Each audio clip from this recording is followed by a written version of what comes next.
गुरुर्ब्रह्मा गुरुर्विष्णू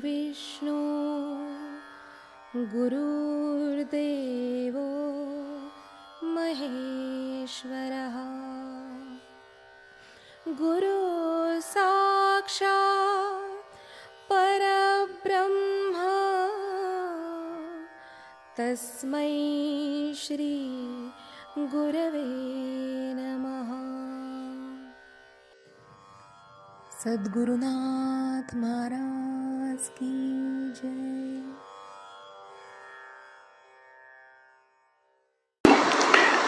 हे असो अंगी भरलिया भिवंडी, जैसा भोवत दिसती अरडी दरडी, तैसी आपुलिया कल्पना अखंडी गमती भूते, तेची कल्पना सांडूनी पाही, तरी मी भूती भूते माझ्या ठाई, स्वप्नी ही परी नाही कल्पावया जोगे। हे असो ज्याप्रमाणे अंगात भोवंड भरली असता आजूबाजूच्या सर्व आरडी दरडी देखील फिरताना दिसतात, त्याप्रमाणे भूतांची कल्पना झाली असता अखंड आत्मस्वरूपाच्या ठिकाणी भूतसृष्टी भासू लागते।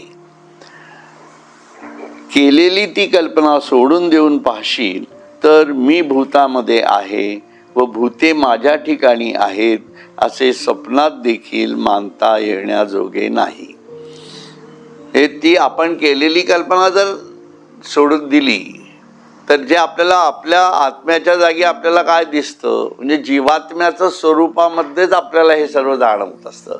आत्म्याला तसा जीवात्म्याशी काही घेणं देणं नाहीये, तो फक्त त्याला पुरवठा करणारी शक्ती देतोय, आहे की नाही। जसं इलेक्ट्रॉन फिरतायत म्हटलं आणि त्याचा परिणाम म्हणून प्रोटॉन झालेला आहे, पण न्यूट्रॉनला काही त्या प्रोटॉनशी घेणं देणं आहे का? त्या न्यूट्रॉनमध्ये काही फरक पडत नाहीये, फक्त तो इलेक्ट्रॉन आहे आणि हा प्रोटॉन आहे असं जो मानणारा जो वेगळेपणा आहे, तो वेगळेपणा हाच स्वप्नवत आहे। खरं तर इलेक्ट्रॉन पण माझ्यापासून निर्माण झाला आहे आणि इलेक्ट्रॉन जो फिरतो आहे ती गती पण माझ्यापासून लांब गेल्यामुळे झालेली आहे आणि त्याच्या परिणामतः म्हणून जो प्रोटॉन झालेला आहे आणि याच्यामध्ये सर्व एक प्रकारचं अद्वैतच आहे, द्वैत भास्त आहे असा तू विचार कर। आणि हे तुझ्या आत्मजाणीवेमध्ये तुला दिसते, त्याला कारण तुझी स्वतंत्र असणारी मन आणि बुद्धी। लक्षात आलं? म्हणून आपल्या आत्म्याभोवती फिरणारं जे मनबुद्धी आहे त्यांनी त्यांचं स्वतंत्र विश्व निर्माण केलं आहे आणि त्या विश्व निर्माण केल्यामुळे, आणि तो विश्व कसं आहे, सगळं ईश्वरापासून लांब जाणार आहे, म्हणून ती सगळी भूतसृष्टी आपल्याला आहे असं भासते आहे। असं हे सगळं मानसिक आहे, लक्षात घ्या। जसं सिझोफ्रेनिया झालेल्या माणसाला आपण वेड्यात काढतो की नाही, तसा देव आपल्याला सिझोफ्रेनिया झाला आहे असं सांगतोय।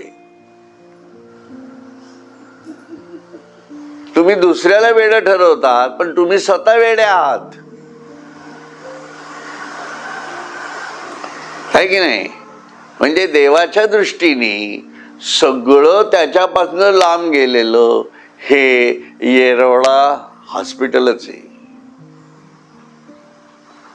वेड्यांचं इस्पितळ आहे की नाही। म्हणून जो तो पथ चुकलेला, जो तो असं काही नाही, नथिंग एल्स, प्रत्येक जणच जो जगतो आहे तो वेगळाच आहे। म्हणून अध्यात्म करणाऱ्यांना पण भीती असतेच मनात, बघा ना, आहे ना, भीती असते मनात की अरे आपण करतोय खरं पण ईश्वर खरंच मिळेल का आपल्याला। म्हणजे काही काळापर्यंत ही भीती नक्कीच आहे, म्हणून तर सगळे शब्द वापरावे लागतात ना, दृढ विश्वास ठेवा, हे सुदूर चालत राहा, सातत्याने ध्येयाने वेड्यासारखं जगावं लागतं वगैरे वगैरे. या सगळ्या गोष्टी ज्या आहेत, या सगळ्या गोष्टी कशासाठी आहेत?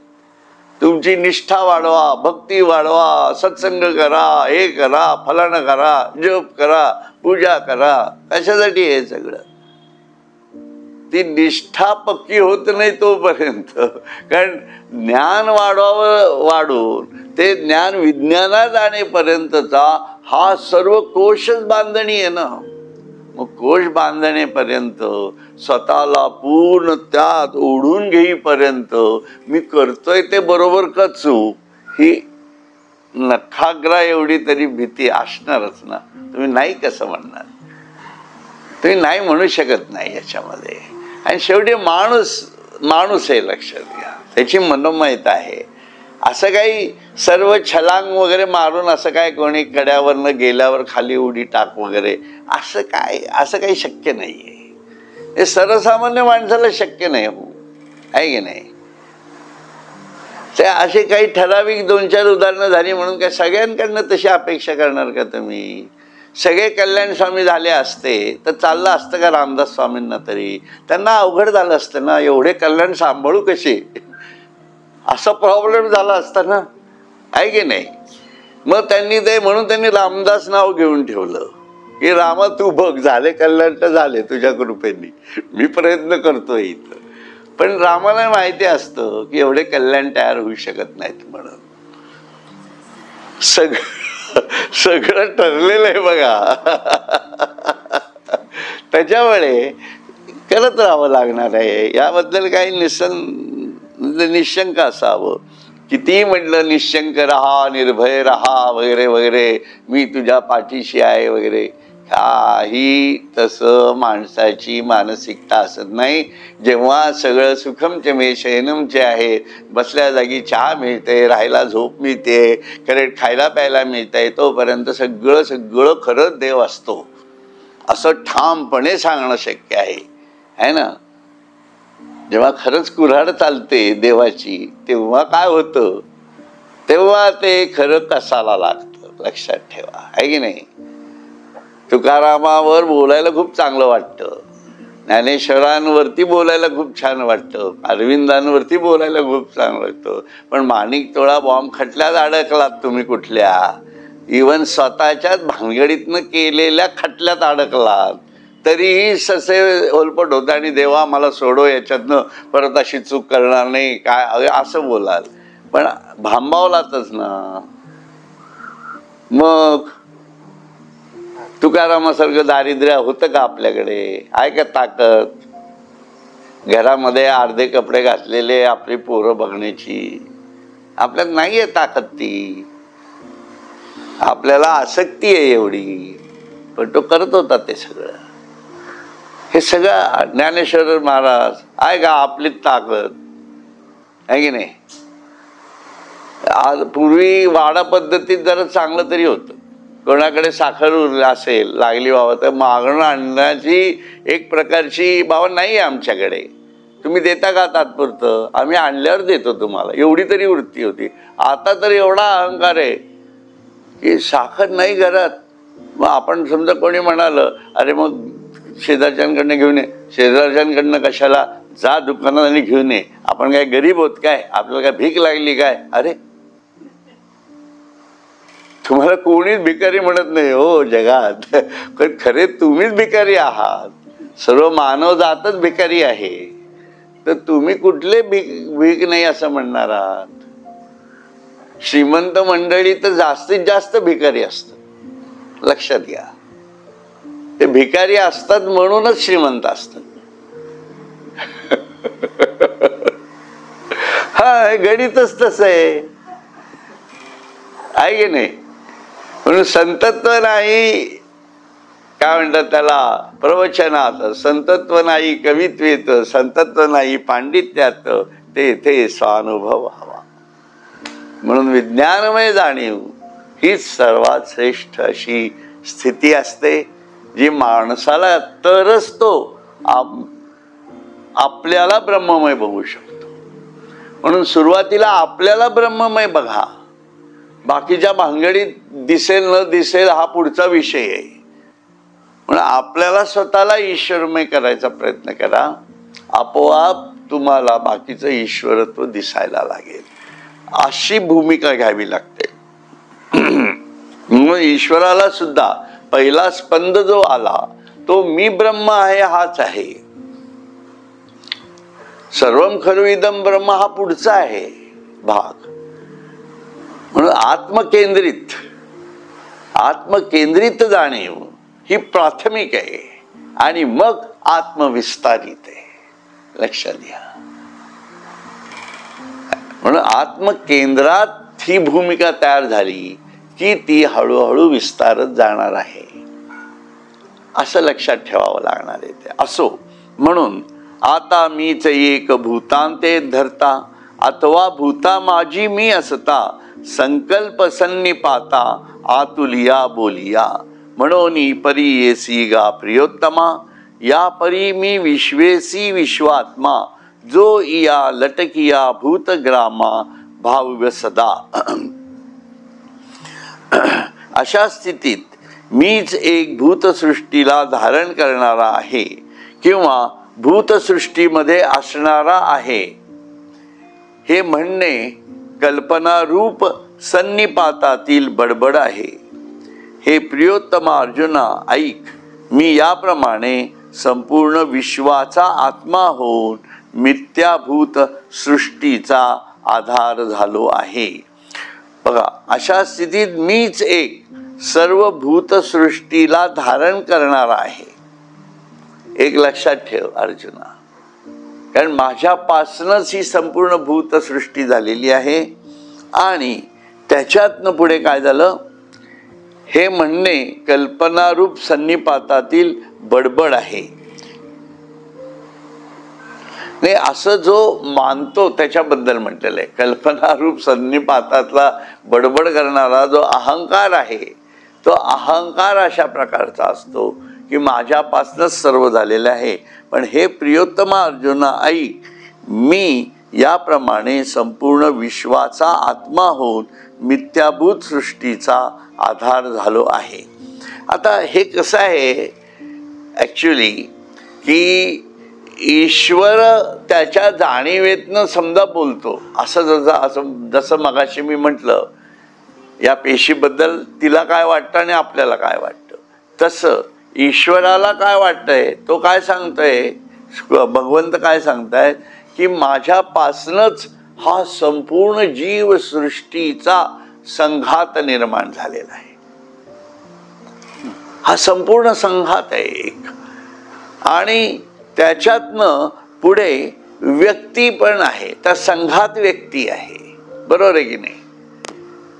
म्हणून संघात व्यक्ती आहे आणि व्यक्ती संघात आहे, अशी जी भूमिका आहे याच्यातनं एक प्रकारे त्याचं स्वतंत्र विश्व तयार होतं. तुम्ही बघा ना, साधारणपणे एक साधं गणित आहे. खूप काही असं विचार करण्यापेक्षा छोटी छोटी उदाहरणं बघा आपल्या आयुष्यात आपण अनुभवलेली. आपण शाळेत जातो, शाळेमध्ये प्राथमिक शाळेपर्यंत शिकत असतो, तेव्हा तो एक लहान मुलांचा संघात असतो. तेव्हा आपणही लहान असतो. त्या संघामध्ये आपण एक व्यक्ती म्हणून छोटा भाग असतो आणि संघ पण आपल्याच जाणीवेमध्ये असतो. म्हणून शाळेची आवड, शाळेत जाणं याचा एक वेगळा व्यापार आपल्यामध्ये सुरू होतो आणि तेच आपलं विश्व बनतं. बनलं ना आपलं विश्व. तसंच तुम्ही मोठ्या शाळेत गेलात है ना, म्हणजे पुढच्या शाळेत 5वीच्या पुढच्या शाळेत हायर स्कूलमध्ये गेलात तुम्ही की तिथं तुमचं परत त्या संघात तुमचं व्यक्तिमत्व तयार होतं आणि त्याच्याशी तुमचा सेट हा 1-1 कॉरेस्पॉन्डन्स सारखा सेट एक प्रकारे, पण त्या सेटचाच भाग तुम्ही होऊन बसता. सेट म्हणजे संघात आणि तुमचं एक स्वतंत्र अस्तित्व हा एक व्यक्तिसापेक्ष गुणधर्म. तर या दोन्ही गोष्टी एकमेकात होतात. मग पुढे कॉलेजला जाता, पण हे सगळं घडतच आहे ना एकाच जाणीवेतनं. म्हणजे याच्यामध्ये जसं पण हे सर्व निर्माण करणारी युनिव्हर्सिटी आहे ना.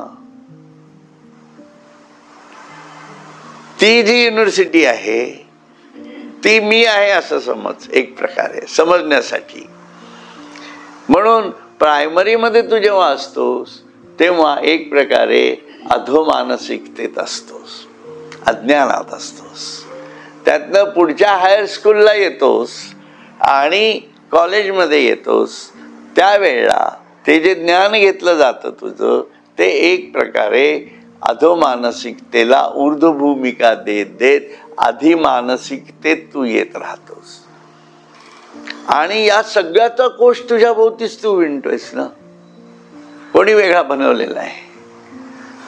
आणि त्याच्यातनं तू म्हणजे अगदी कॉलेज लेवलहून डिग्र्या घेऊन बाहेर पडता, म्हणजे युनिव्हर्सिटी लेवलला येता तुम्ही.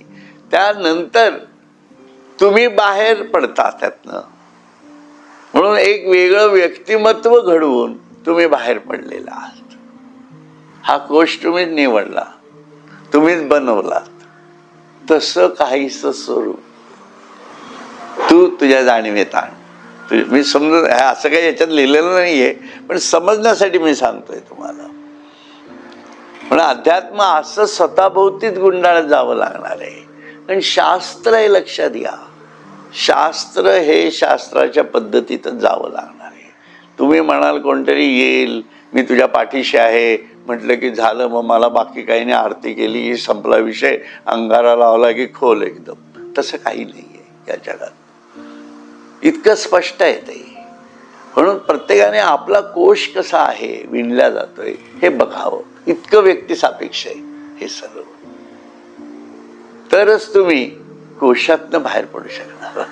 आणि शेवटी कोशातनं बाहेर पडणं आणि मग कोशाला त्रयस्थानी बघणं, दोन्हीच्यात फरक पडणार आहे.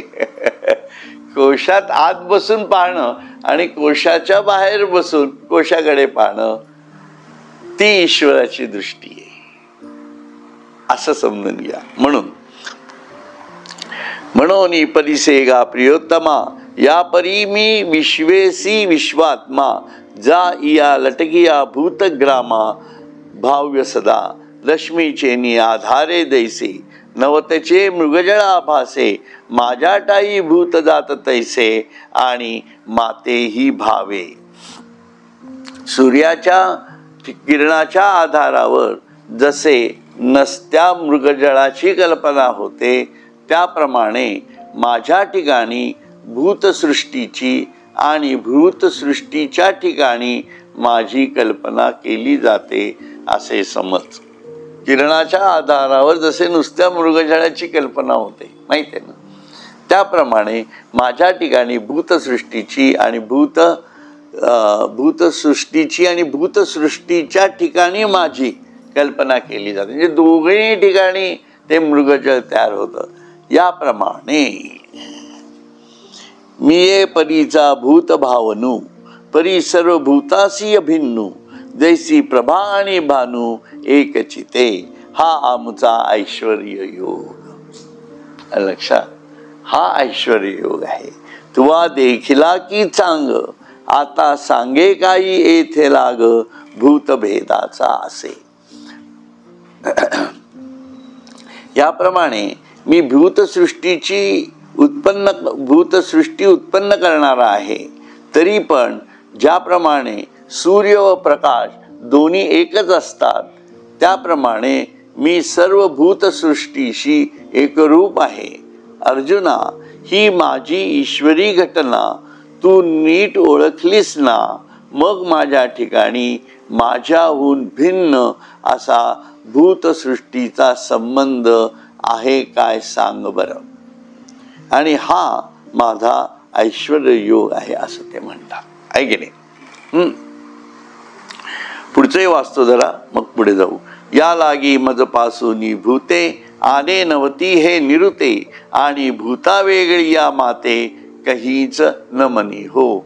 म्हणून माझ्याहून भूतसृष्टी कधी निराळी नाही व भूतसृष्टीहून मी निराळा आहे असे कधी मनात येऊ देऊ नकोस.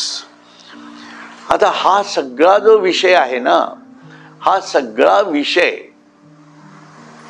एक प्रकारे ईश्वराच्या निर्मितीचं कारकत्व दाखवणार आहे असं मी म्हणतो. कारण त्यांनी हा त्याचं ऐश्वर्य म्हटलेलं आहे. आता याच्यामध्ये आपल्याला काय ऐश्वर्य वाटतं? आपल्या ऐश्वर्याच्या कल्पना आणि ईश्वराच्या ऐश्वर्याच्या कल्पना, दोन कल्पनांमध्येच भेद आहे. कारण त्याचं ऐश्वर्य हे निर्मिती करून निर्मिती न राहणाऱ्यात आहे. त्याचं ऐश्वर्य हे सतत करत राहून नवनिर्मितीला सातत्याने त्या भूमिकेत राहण्यामध्ये आणि परत तिला सपोर्ट करूनही परत वेगळेपण राखण्यामध्ये त्याचं ऐश्वर्य आहे. आणि जे केलेलं आहे सगळं, जे निर्माण केलेलं आहे आणि जे निर्माण झालेलं आहे त्यालाच ते परत देऊन टाकण्याचं एक प्रकारे समर्पित वृत्तीचं ऐश्वर्य आहे. यालाच योगी अरविंद रिजेक्शन, ॲस्पिरेशन आणि सरेंडर असं म्हणतात. लक्षात हे कळावं लागणार आहे. आणि हे तो करतो, तो त्याच्या मूळ भूमिकेतनं करतो. त्याची मूळ भूमिका काय आहे की जे मी निर्माण करीन ते माझ्याच आत्मजाणीवेतनं अनंत साम्राज्यासारखं निर्माण करेन. आणि माझ्यामध्ये जी जी अनेकत्वाच्या भूमिका आहेत, त्या जरी एकत्वात असल्या तरी त्या सर्व मी उधळून टाकीन या जीवसृष्टीत. म्हणून याच्यामध्ये संपूर्ण विविधतेने भारलेलं असं त्याचं ऐश्वर्य कणाकणातून दिसेल. प्रत्येक कण तेवढाच पूर्ण असेल आणि प्रत्येक कण तेवढाच अपूर्ण असेल. आणि अलीकडचं अपूर्णत्व हे पूर्णत्वाकडे नेणारं असेल आणि अपूर्णत्व हे पुढच्या दृष्टीने पूर्णत्व जरी असलं तरी त्याच्या पुढच्या दृष्टीने अपूर्णत्वच असेल. एवढ्या विविधतेने मी माझाच मला खंडित करत जातोय. हे माझं ऐश्वर्य आहे. म्हणून या त्याच्या सर्व संकल्पना आहेत. आणि या संकल्पनेतनं तो जे दाखवतो आहे परत ते त्याची एकताच दाखवतोय, त्याची सुसूत्रताच दाखवतोय, त्यातला सुसंवादच दाखवतोय.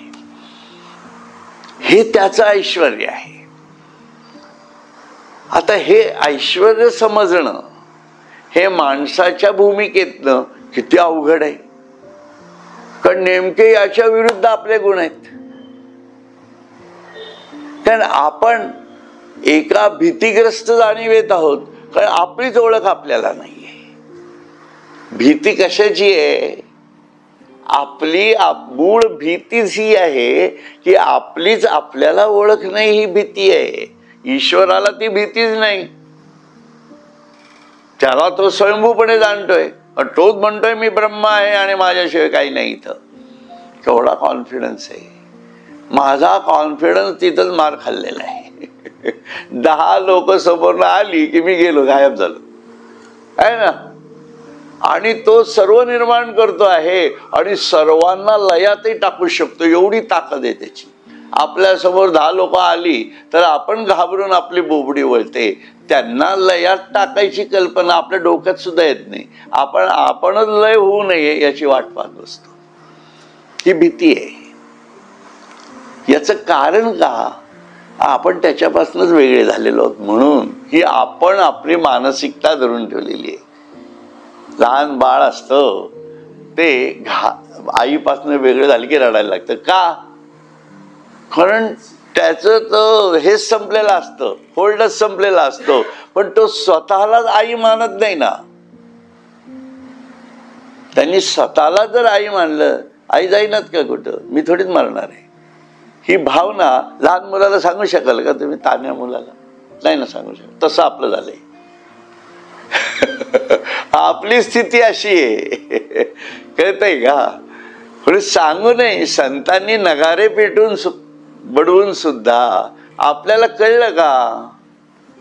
आपल्याला का कळत नाही अजून? प्रत्यक्ष परमेश्वर येऊन सांगतोय, अरे तू असं समज. कृष्णच सांगतायत ना, मग पटलं का आपल्याला? मग कसली कृष्ण भक्ती करताय? कृष्ण भक्तीला काही लॉजिक आहे का आपल्या? काही अर्थ नाही आपल्या कृष्ण भक्तीला, कारण आपण त्याला काय म्हणायचं हेच समजून घेत नाही होत ना कुठेतरी. म्हणून आपल्यामधलेच हे ज्ञानाचे कोश वाढवले पाहिजेत, तेच विज्ञानात आणावे लागणार आहेत. त्याच्यामुळे तुम्ही कुठली कृष्णाची अशी भक्ती करतो, मी मधुरा भक्ती करतो, मी अशी भक्ती करतो आणि तशी काय, तू असं करतोस का सांग, बाकी जाऊ देत सगळं. त्याच्या पलीकडे काही कृष्णाने दुसरं काही सांगितलेलंच नाहीये ना. माणसासाठी काय सांगितलंय?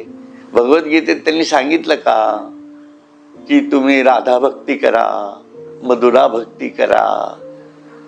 मग त्यांनी नाही सांगितलं ना, मग कशासाठी करताय? कोणी सांगितलं हे? स्वतः कृष्णाने नाही सांगितलेलं, हे माणसाने माणसाच्या भावनेने तयार केलेलं विश्व आहे. मग कृष्णाने काय सांगितले ते करा ना. माझं ठोक सांगणं आहे बरं का,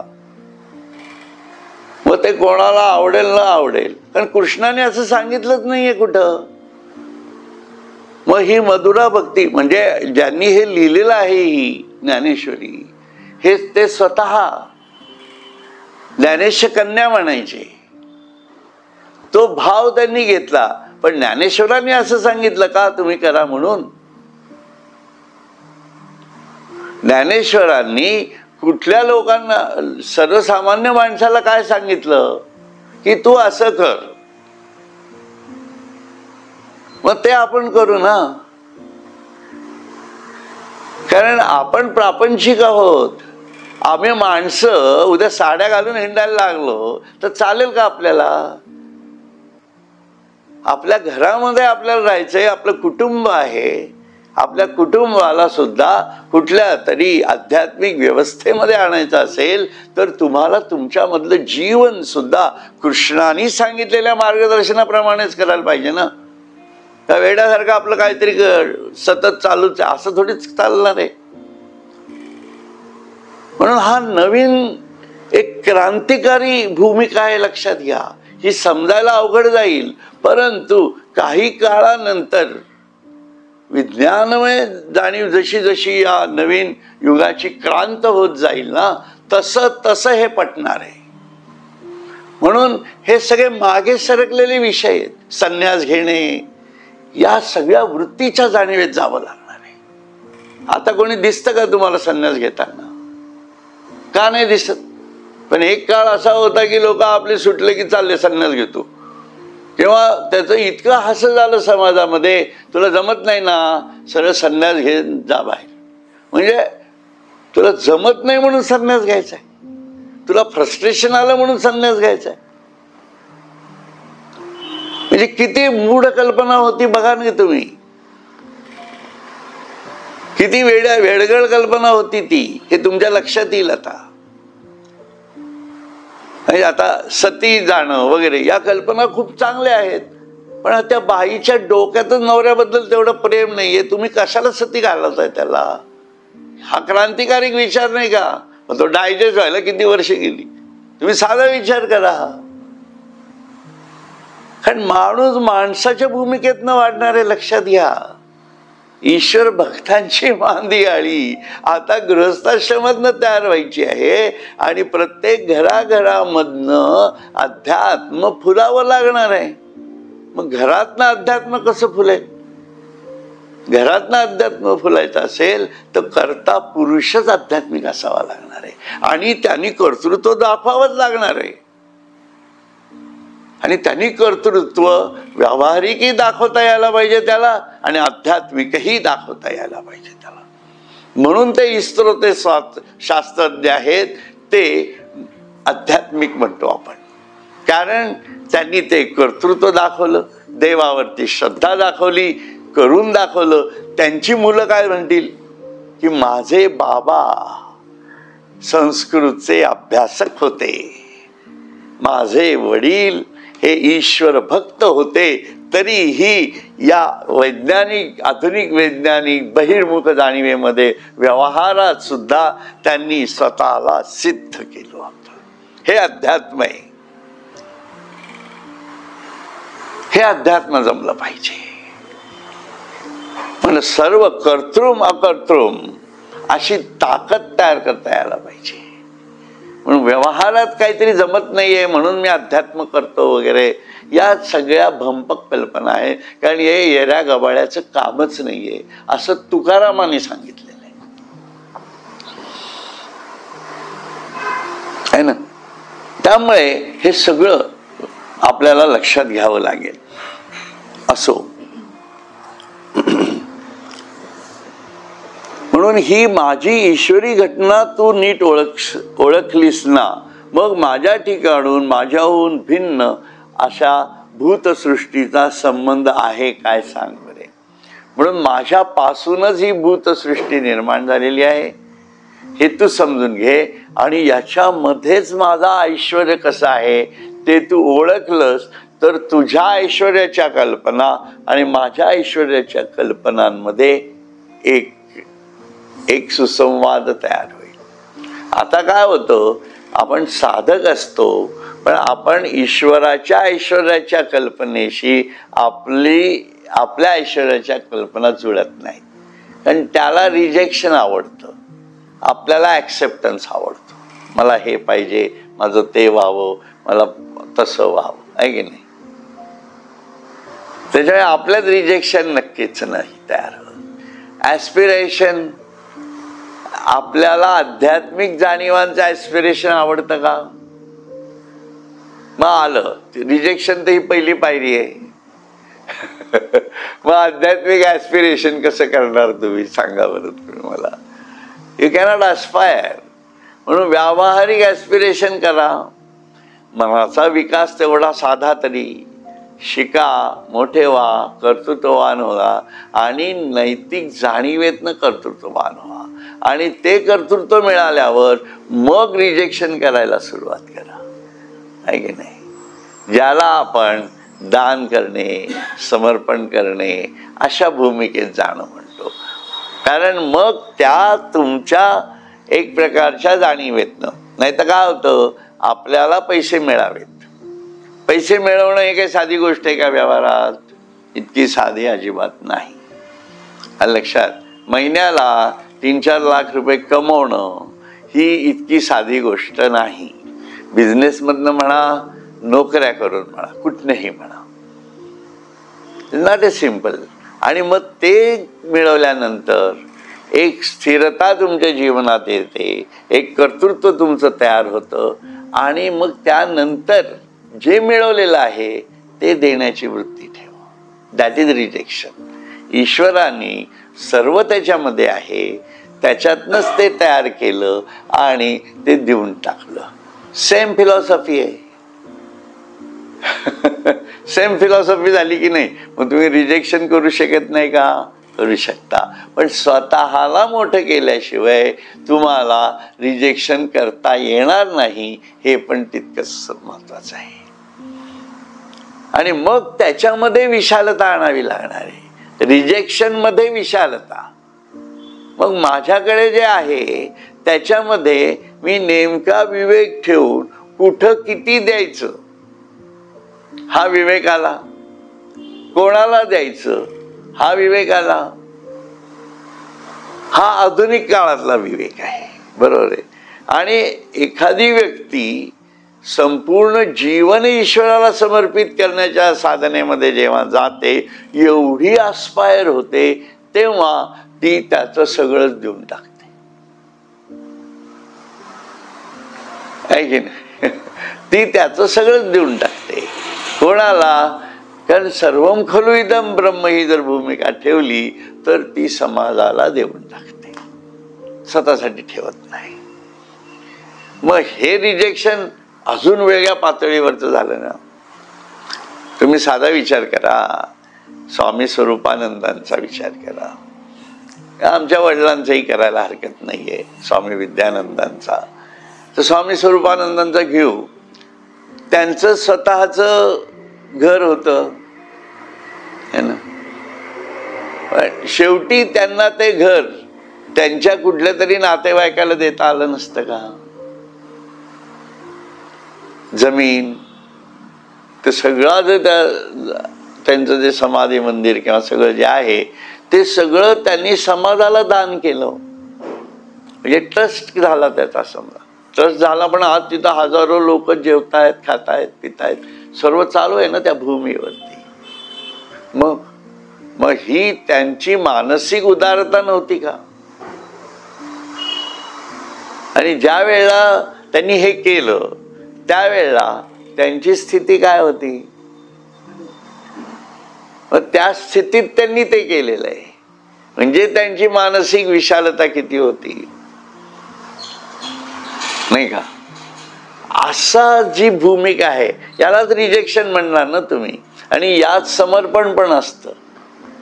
म्हणजे रिजेक्शन आणि सरेंडर या दोन्ही गोष्टी एकत्रितच होतात.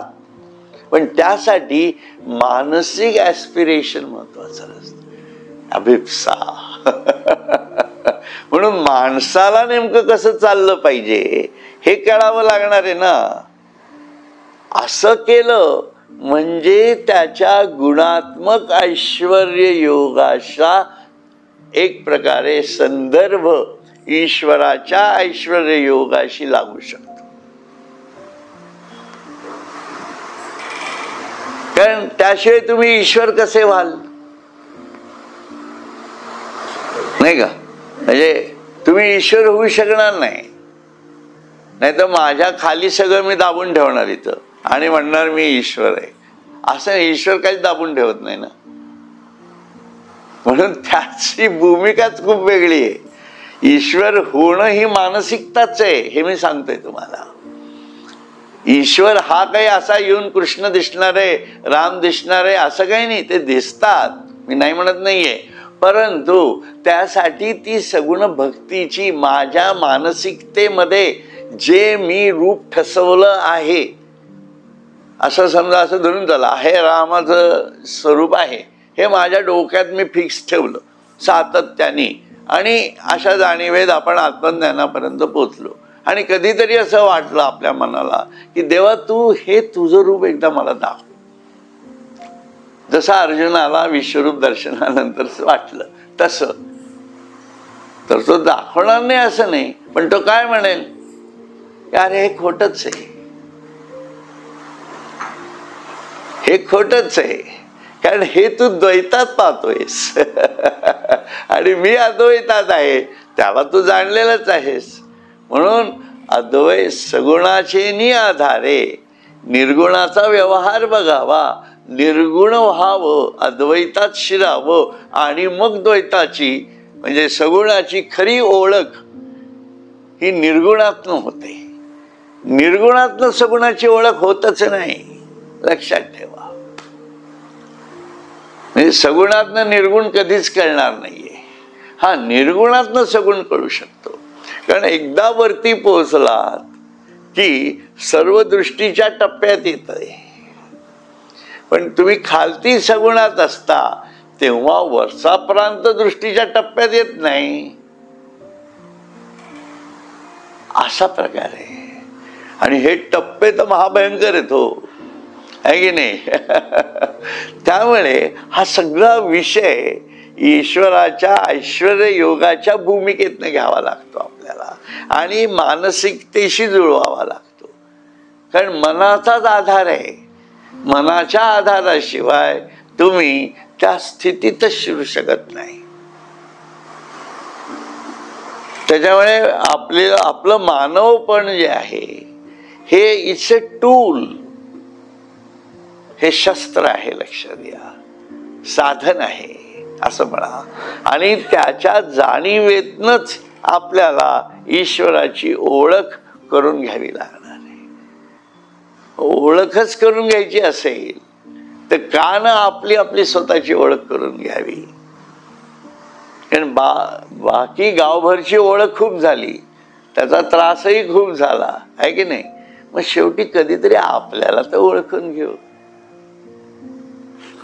असं हे सेल्फ रिअलायझेशनचं शास्त्र आहे. असो, यथाकाश स्थितो नित्यम वायु सर्वत्र सर्वत्र गो महान तथा सर्वाणि भूतानि मस्थान नित्युपधारय. ज्याप्रमाणे सर्वत्र संचार करणारा थोर असा वायू आकाशाच्या ठिकाणी नित्य असतो, त्याप्रमाणे सर्व भूतसृष्टी माझ्या ठिकाणी आहे असे जाण. आता तोच विषय परत वेगळा याच्यात त्यांनी आता हे कृष्णाने उदाहरण दिलेलं आहे. पै गगन जेवढे जैसे. कारण कृष्णाची भूमिका आता कुठं आली? गगनात, अनंत जाणीवेत आली. अनंत काय आहे? आकाश आहे. मग त्याच्यात काय भरलेला आहे? वायू भरलेला आहे. म्हणजे म्हणून वायू हा ईश्वराच्या अंगा खांद्यावर सर्वत्र खेळत असतो सतत, ज्याला आपण प्राण असं म्हणतो. असो, म्हणून पै गगन जेवढे जैसे पवनही गगनी तेवढाची असे सहजे हालविल्या वेगळा दिसे ये रवी गगनतेची तो. जेवढे आकाश आहे तेवढाच आकाशाच्या ठिकाणी राहणारा वायूही आहे. सहज हलवला गेला तर तो आकाशाहून निराळा दिसतो, नाही तर आकाशाशी एकरूप होऊन राहतो. सहज हलवल्या गेला तर तो आकाशाहून वेगळा वाटतो. म्हणून बघा, पृथ्वीतनं गुरुत्वाकर्षणाचा जेवढा वेध आहे तिथं तो गुरुत्वाकर्षणाने हलला जातो. म्हणून त्या त्या जाणीवेमध्ये म्हणजे त्या त्या स्तरावर ते वायूचं हलणं आहे. एकदा का गुरुत्वाकर्षणाचा स्पंद संपला, स्पेसमध्ये गेला, तर तिथं वायू नाही का? पण वायू आणि आकाश एकरूपच दिसतात, कारण तिथं हलणं नाहीये. कुठलंही forces they are not acting there, लक्षात घ्या. पण वायू नाही का? वायू आहे. मग वायू हा वेगळ्या जाणीवेतला वायू आहे. तिथला त्याचा व्यवहाराचा प्रांतच वेगळा आहे तिथल्या वायूचा. त्यामुळे तिथं आपल्याला त्या स्पेसमध्ये गेलं तर आपल्याला जो लागतो प्राणवायू तो मिळणार नाही. पण वायू म्हणजे फक्त प्राणवायूच का? असंही नाही. म्हणून वायू तत्वरूपाने समजून घ्यावा लागणार आहे. म्हणून ईश्वराची मूलद्रव्य हे ईश्वराच्या जाणीवेतलीच आहेत, लक्षात घ्या. म्हणून पंचमहाभूताचा कुठलाही अभ्यास करा तुम्ही, शेवटी तुम्ही त्या ईश्वरापर्यंत जाऊन पोचता पंचमहाभूताच्या अभ्यासात. आकाश हे त्याचं स्वरूप आहे. म्हणून कुठल्याही नंतरच्या भूतातनं तुम्ही अभ्यास करत गेलात की आकाशापर्यंत येऊन पोचता. ते ईश्वराचं स्वरूप आहे. असा ईश्वर समजून घ्यावा लागतो अन्वयानी आणि व्यतिरेकानी, लक्षात असं म्हटलंय. म्हणून आकाशाच्या ठिकाणी राहणारा वायूही आहे. सहज हलवला गेला तर तो आकाशाहून निराळा दिसतो, नाही तर आकाशाशी एकरूप होऊन राहतो. तैसे भूतजात माझ्या ठाई कल्पिते तरी आभासे काही, निर्विकल्पी तरी नाही तेथे मीची मी आघवे. म्हणून नाही आणि असे हे कल्पनेचे नि सौरसे, हे कल्पनालोपे भ्रंशे आणि कल्पने सवे होय. याप्रमाणे माझ्या ठिकाणी भूतांची कल्पना झाली तर ती भूते भासतात, आणि कल्पना झाली नाही तर सर्व एक मीच असतो. म्हणून नाही आणि आहे हे परब्रह्माहून निराळ्या वस्तूची कल्पना करूनच तिच्याविषयी म्हटले जाते. कारण भूतांची कल्पना नाहीशी झाली की भूते दिसत नाहीत, आणि भूतांची कल्पना केली जाते तोपर्यंत ती दिसतात. म्हणून जे दिसतं ते खरं तसं नसतं, आणि जे नसतं ते दिसतं म्हणून तसं असतं. लक्षात या. म्हणून एक खूप छान आहे, मग कोणी म्हटले मला लक्षात नाही, असणे न नसणे न, असणे न नसणे न, याहुनी चोख जे असणे, याहुनी चोख जे असणे ते मी आहे. म्हणजे ते योग्य असे शब्द आहे तिथं. म्हणजे जे आहे पण नाही, आणि नसणे न ते नाहीच आहे. बरोबर आहे. या असणे आणि नसणे याच्याहूनही जे चोख असणं आहे, जे मूळ सत्य आहे ते मी आहे थोडक्यात. हा या सगळ्याचा गर्भित अर्थ आहे थोडक्यात सांगायचं तर. हा लक्षात विविध मार्गाने समजून घेऊ, ज्याला जे पटेल ते त्यांनी घ्यावं नक्कीच. तैची कल्पिते मुदल जाये, तई असे नाही हे के आहे, म्हणून पुढती तू पाहे हा ऐश्वर्य योग. आणि भूतसृष्टीच्या भासाला कारण जी कल्पना तीच निश्चेष झाली की आहे नाही हे म्हणणे कोठे राहिले. म्हणून अर्जुना, माझी ही ईश्वरी सामर्थ्य घटना कशी आहे हे पुन्हा पहा. म्हणून माझी ही ईश्वरीय सामर्थ्याची घटना आहे. पण संपूर्ण ब्रह्मांड ही ईश्वराच्या मानसिकतेच्या सामर्थ्याची घटना आहे. असं थोडक्यात आपण अजून थोडा बदल करू त्याच्यात वाटल्यास. कारण ईश्वराच्या मानसिकतेतनच हे निर्माण झालेलं आहे. म्हणून त्याची मानसिक सामर्थ्य हे आपल्या मानसिक सामर्थ्याशी जुळलं पाहिजे. आणि आपलं मन आणि त्याचं मन हे जर जुळवायचं असेल तर त्याचं सामर्थ्य कुठल्या कुठल्या त्याच्या मानसिकतेतनं येत राहतं याचा अभ्यास करावा लागणार सतत. तो ज्ञानमय कोश आहे, लक्षात ठेवा. म्हणून विश्वनिर्मिती, सर्व 84 लक्ष योनींची निर्मिती, त्यातही मानवाची निर्मिती. म्हणून मानवाची निर्मिती आणि विश्वनिर्मिती हा सगळा जो अभ्यास आहे हा ईश्वराच्या अफाट अशा शक्ती प्रदर्शनाचा अभ्यास आहे, लक्षात घ्या. आणि ईश्वराच्या कर्माचा अभ्यास आहे तो. म्हणून मग ईश्वर त्या कर्माच्या त्याच्या जाणीवेतनं आपल्याला सतत त्या ज्ञानात घेत जातो. तेच ज्ञान जे आपण खरं तर अनुभवलेलं असतं, फक्त त्याचे पडदे आतून उलगडायला लागतात, कारण आपण त्याच्यापासून झालेलो आहोत ना.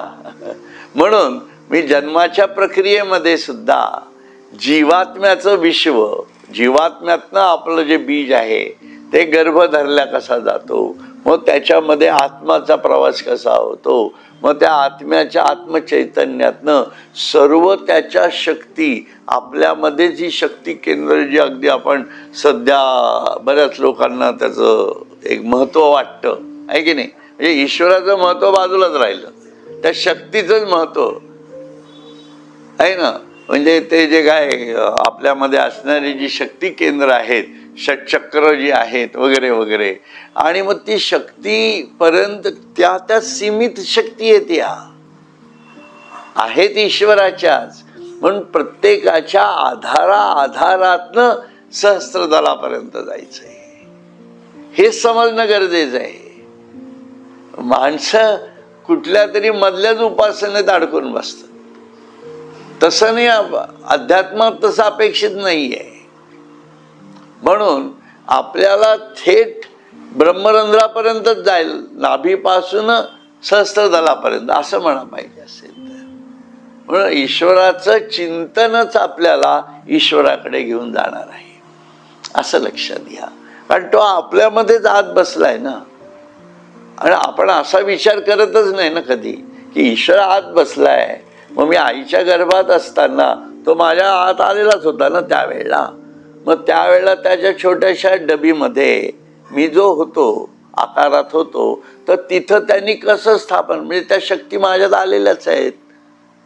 मग त्या शक्ती आता लुप्त का झालेल्या आहेत? त्याला लुप्त कोणी केलं असा विचार करा. मग त्या सर्व ज्ञानशक्ती आहेत. मग त्या ज्ञानशक्ती ते अपरा होतात, माये स्वरूपातनं आपल्यात येत आहेत. मग ही माया मला वाढवत येते. मला जे लहानपणानंतर आईच्या गर्भातनं बाहेर पडल्यानंतर जो मी आतापर्यंत वाढवत आलो, तीही माझी आई आहे माया. ती मला वाढवतीये, या जाणीवेत जा. मग ती मायेचं स्वरूप शुद्ध करत जा. मग तुम्ही थेट त्या चक्राच्याच जाणीवेत येणार. इतकं सिंपल लॉजिक आहे. लक्षात आलं? हा, उपासना साधना म्हणाल तर मोठी आहे, पण त्याचं लॉजिकल थिंकिंग काय आहे तर हेच आहे. मग तुम्ही एकच चक्र विकसित करून काय उपयोग आहे का? ती ज्या पद्धतीत तुमच्यात आलेली आहे त्याच पद्धतीतनं तुम्हाला उलट जायला पाहिजे ना.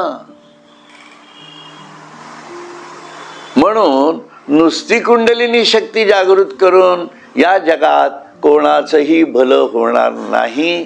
हे कलियुगाची मात्रा आहे, लक्षात ठेवा. म्हणून राम समजून घ्या, लक्षात घ्या. म्हणून नीतिमान जीवन जे दिलेलं आहे, मायेतलं जीवन कसं जगायचं ते समजून घ्या.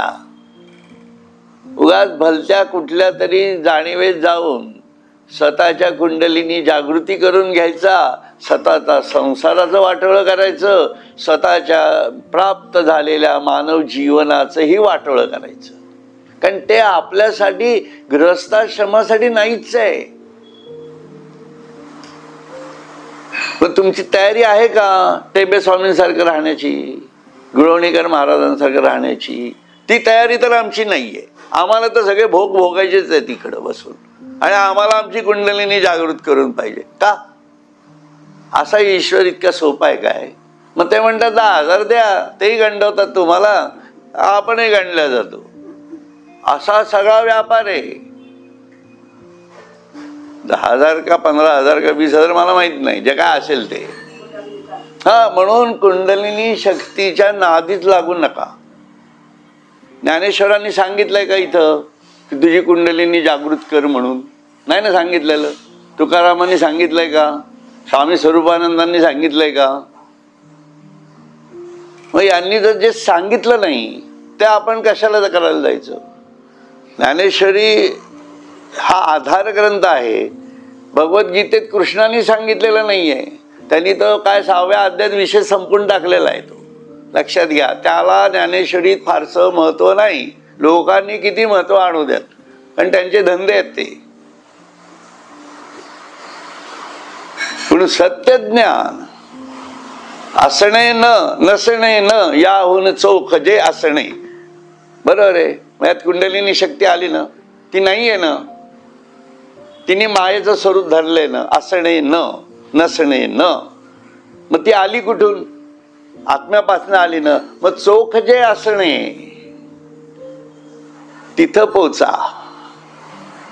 म्हणून चोख, पण ती शक्ती आत्म्याकडनं आलेली आहे. मग तुम्हाला शक्ती पाहिजे का आत्मा पाहिजे? Decide your self. मग तुम्ही काय म्हणणार?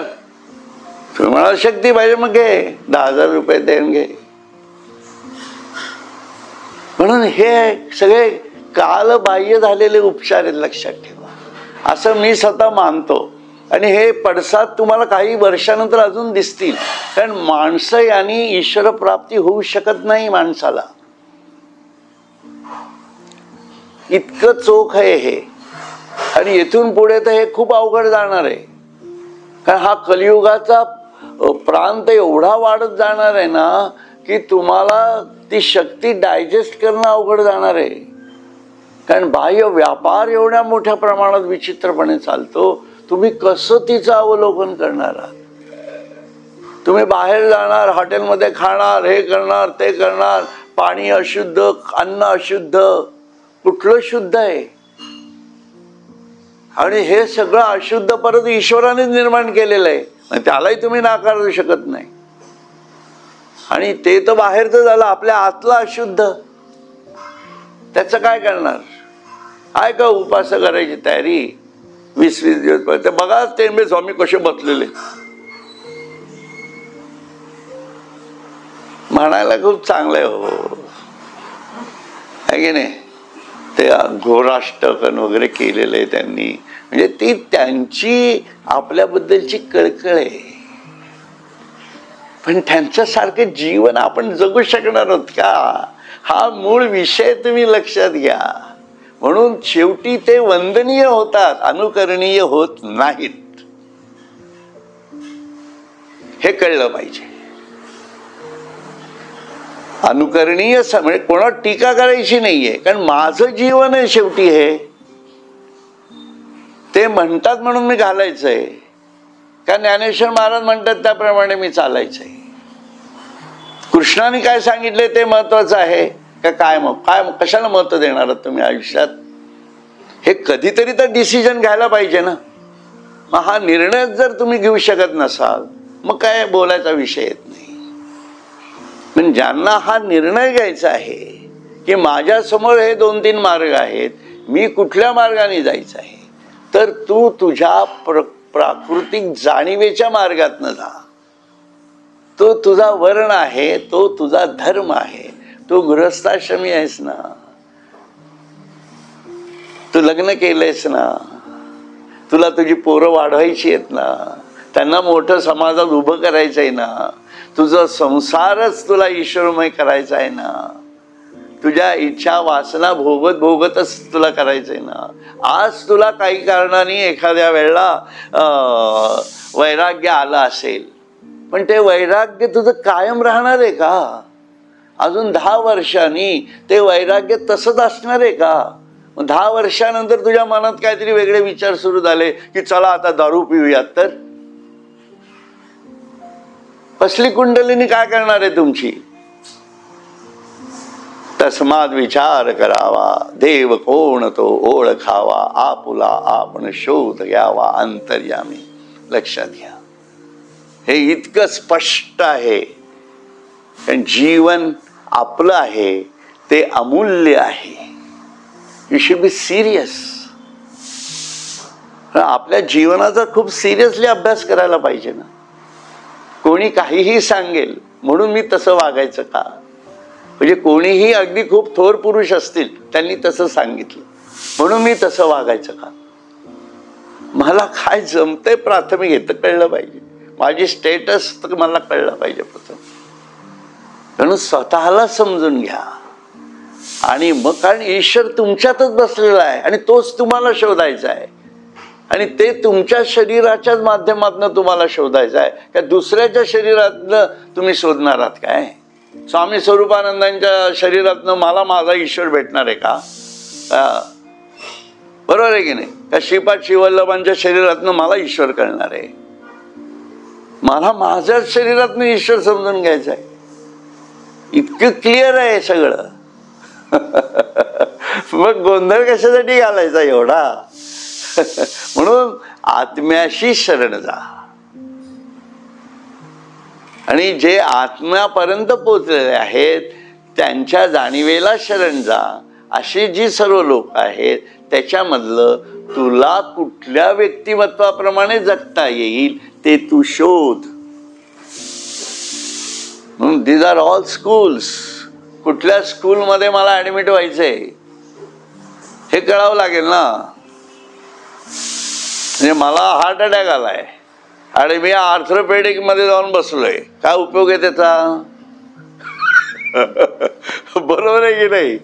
हा, कारण माझ्या रोगाप्रमाणेच मला औषध लागणार आहे. हा विषय असा घ्यावा लागणार आहे, लक्षात ठेवा. म्हणून नॉर्मली 99% लोक जी आहेत या जगातली हे गृहस्थाश्रमी आहेत. त्यांच्या सर्वांमध्ये इच्छा वासना अगदी दाबून कोंबून भरलेल्या आहेत. काही असं समजायचं कारण नाहीये. त्याच्यामुळे कोणी काहीही अजिबात शुद्ध नाहीये. म्हणून हे शुद्ध अशुद्ध वगैरे आपण अशुद्धच आहोत असं गृहीत धरा. काहीही हरकत नाहीये. उलट हे जास्त चांगलं आहे की मी अशुद्धच आहे. मग ती एवढी शुद्ध शक्ती जर माझ्यात आली तर माझी अशुद्धी ती शुद्धी मी बेशुद्ध पडायची वेळ येते. खरोखर बेशुद्ध पडतात लोक बावटासारखे. मग काय उपयोग आहे त्याचा? तुम्ही काय बेशुद्ध व्हायला आलात का? अध्यात्म हे काय बेशुद्ध अवस्थेत करायची गोष्ट आहे का? हे मी खूप आडव्या हाताने घेतलंय आता. लक्षात घ्या मुद्दामून. म्हणजे हे जे काय राहील पुढे 100 वर्ष ते सर्वांना उपयोगी पडणार आहे म्हणून सांगताय. असो तर अशा प्रकारे मला समजून घ्या असं त्यांना म्हणायचंय. म्हणून हा माझा ईश्वरी सामर्थ्य घटना कशी आहे हे तू समजून घे. म्हणून ईश्वरी सामर्थ्याची घटना ही समजल्याशिवाय देवात प्रवेशच करू नका. लक्षात आलं? फार महत्वाचं आहे ते. ऐसिया प्रतिबोध सागरी तू आपण या ते कल्लोळ एक करी मग जव पाहसी चराचरी तव तूची आहासी या जाणणे याचा चेव तुझा आला ना म्हणती देव तरी आता द्वैत स्वप्न वावो झाले की ना सर्व नामरूपात्मक देखावा निरुपाधिक ब्रह्म सगुण निर्गुण काय असेल ते अशा ज्ञानानुभव रूप समुद्रात अर्जुना तू एक ज्ञानानुभव रूप समुद्राचा तरंग होऊन राहा. बघा तेच आहे ना. म्हणजे या संपूर्ण त्याच्या ब्रह्मसाम्राज्यामध्ये तू ज्ञानाचा एक तरंग होऊन राहा. बस. It is simple. म्हणून तू त्या जाणीवेमध्ये स्वतःला सतत गोवून घे. प्रारब्धाप्रमाणे जे जीवन चाललेलं आहे ते जगत राहा. किती सिंपल सांगितलंय. तरंग होऊन राहा. मग त्या तरंगरूप ज्ञानवृत्तीने चराचर भूत सृष्टीकडे पाशील तेव्हा सर्व तूच आहे असे तुला कळून येईल. म्हणून या जाणीवेमध्ये जेव्हा आपण राहत जातो तेव्हा आपल्याला ईश्वराची मानसिकता आणि आपली मानसिकता एक जेव्हा व्हायला लागते तेव्हा सर्व ईश्वरमय दिसायला. म्हणून ऑडपणे काही करायची गरज नाहीये असं ते म्हणतायत. देव म्हणतात अर्जुना हा अनुभवरूप बोध तुझ्या ठिकाणी जागृत झाला ना मग आता आत्म्याहून जड विनाशी धर्माने भिन्न भासणारी भूतसृष्टी खोटी झाली की नाही सांग असं ते त्याला विचारतायत. मग आता तुझ्या ठिकाणी ही जागृती झाली ना आता की तरंग तू एक तरंग आहेस. त्याचा ईश्वराचा तरंग आहे आणि त्याच्यातनं तू जर ती सृष्टी बघायला लागलीस जे तरंग जर पाण्यामध्ये राहून पाण्याकडे बघायला लागला तर तो काय म्हणेल अरे मी पण पाणीच आहे. मी पण पाणीच आहे आणि माझ्या आजूबाजूला पाणीच आहे. त्याप्रमाणे तू माझा तरंग आहेस असं समजून वाग. तुझ्या लक्षात येईल की अरे तू आणि मी एकच आहोत. म्हणजे तू ब्रह्मच आहे म्हणजे मी ब्रह्मच आहे आणि माझ्या आजूबाजूला सर्व ब्रह्मच आहे. मग आता मला सांग काही फरक राहिला का? आलं का लक्षात? किती समजूतदारपणे सांगितलंय बघा. किती समजूतदारपणे. मग इथं असं काही सांगितलेलं नाहीये तू आता ये त्या तरंगावर बसून ये माझ्यासाठी 10,000 रुपये घेऊन ये मग मी तुझी कुंडलिनी जागृत करतो वगैरे वगैरे असं काही लिहिलेलं नाहीये. लक्षात घ्या. त्याने हे कृष्ण आणि ज्ञानदेव सांगतायत स्वतः. मग हे कळले जयाच्या ठाई हे कळले जयाच्या ठाई एवढं घेऊन संपू आपण. तोची देही विदेही निरस्तोपाधी पाहे तो एक. बरं का हे वेगळं घेतलंय पण तरी पुढती परी विपाये बुद्धीसी कल्पनेची झोप ये तरी अभेद बोध जाये, जै स्वप्नी पडिजे, म्हणून ये निद्रेची वाट मोडे, निखळ उद्बोधाचेची आपण पे घडे, ऐसे वर्म जे आहे पुढे ते दावो आता. म्हणून जड विनाशी भूतसृष्टी खोटी आहे असं कळल्यावरही पुन्हा जर बुद्धीला कदाचित तिच्या कल्पनेची झोप येईल व द्वैतरूप स्वप्नात पडशील तर सर्व सच्चिदानंद ब्रह्मच आहे हा अद्वैत बोध नाहीसा होईल. म्हणून या जाणीवेतनं तू जर परत आलास तर तुला परत ही जडसृष्टी तशीच वाटणार आहे. बघा, म्हणजे आता आपण एका भूमिकेत आलो, पण काही वेळानंतर परत आपल्याला झोप येणार आहे. आता किती वाजलेत? 5:45 वाजतायत. 6 वाजतापर्यंत संपलं की परत आपली झोप सुरू होते असं त्यांना म्हणायचे. म्हणजे आपण 6 वाजता झोपायला लागतो, इतकी लवकर झोप आपली सुरू आहे की नाही. म्हणून तिच्या कल्पनेची झोप येईल व द्वैतरूप स्वप्नात पडशील, मग परत द्वैतात अडकलो आपण, म्हणजे ती झोप आहे. तर सर्व सच्चिदानंद परब्रह्मच आहे हा अद्वैत बोध नाहीसा होतो. हे मनातलीची जी दृढता आहे तीच कमी होते. असो, म्हणून या कल्पनारूपी झोपेची वाट निशेष नाहीशी होईल आणि संपूर्ण सच्चिदानंद स्वरूप मीच झालो आहे असा शुद्ध बोध होईल. असे जे वर्म ते मी आता स्पष्ट करून सांगतो. म्हणून आता तू झोपलास एरवीला व्यवहारात, तरी सुद्धा तू सच्चिदानंद स्वरूपच राहशील अशी जी गूढ अशी जी जाणीव आहे. लक्षात, जे खरं ज्ञान आहे ते मी तुला आता सांगतो. खूप महत्वाचं आलं ना एकदम. त्याच्यामुळे तो म्हणतो काय, असे जे वर्म ते मी आता स्पष्ट करून सांगतो, तरी धनुर्धरा धैर्या, निके अवधान देई बा धनंजया, पै सर्व भूता ते माया करी हरिगा. म्हणून हे तर मूर्तिमंत धैर्य स्वरूप अशा धनुर्धारी अर्जुना, धैर्यवान होता तो. माझ्या म्हणण्याकडे उत्तम प्रकारे लक्ष देऊन श्रवण कर. ही जड विनाशी भूतसृष्टी मायाच उत्पन्न करते आणि तीच त्याचा नाश करते. म्हणून म्हटलं मायेनीच मायेचा नाश होतो. म्हणून ही माया जी आहे ही खरी आपली आई असते, तीच त्या निरंजनाकडे आपल्याला घेऊन जात असते. तर हा सर्व बोध जो आहे हा अत्यंत महत्वाचा असा बोध आहे. तो आपण पुढच्या आपल्या याच्यामध्ये बघूया. हरिओम तत्सत, हरिओम तत्सत, हरिओम तत्सत.